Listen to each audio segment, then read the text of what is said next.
என் பெயர் எஸ்.ஆர். தங்கலட்சுமி. என் பெயர் எஸ்.ஆர். ஐஸ்வர்யா. இன்று நம்முடைய சமூக முன்னேற்றத்திற்காக செயல்பட்டு வரும் 2 முக்கியமான அமைப்புகளை பற்றி சொல்ல வந்திருக்கின்றோம்.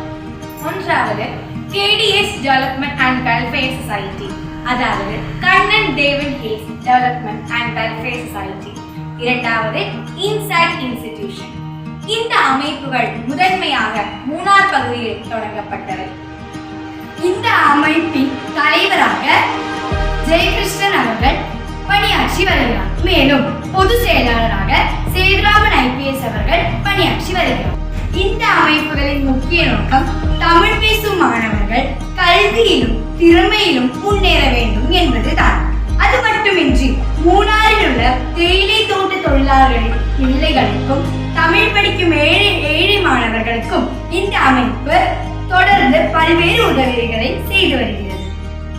இப்போது இந்த அமைப்புகள் செய்து வரும் முக்கியமான செயல்பாடுகளை பார்ப்போம். 10ஆம் வகுப்பு மற்றும் +1+2 மாணவர்களுக்கு இன்சைட் இன்ஸ்டிடியூஷன் மூலம் டியூஷன் கிளாஸஸ் நடத்தப்படுகிறது. MA BA படிக்கும் மாணவர்களுக்கு ஸ்போக்கன் இங்கிலீஷ் கற்றுத்தரப்படுகின்றன. மாணவர்களின் திறமைகளை ஊக்குவிக்கும் விதமாக பரிசுகள் வழங்கப்படுகின்றன. பல பள்ளிகளுக்கு சென்று மோட்டிவேஷன் ப்ரோக்ராம்ஸ் நடத்தப்படுகின்றன. கடந்த வருடம் மட்டும் 10க்கும் மேற்பட்ட பள்ளிகளில் நிகழ்ச்சிகள் நடத்தப்பட்டுள்ளன. இவ்வளவுதானா? இனியும் இருக்கிறது. காலை 5 மணி முதல் 6 மணி வரை ஆன்லைன் கிளாஸஸ் மூலம் மாணவர்களுக்கு வேலை வாய்ப்பை பற்றி கிளாஸ் வழங்கப்படுகிறது.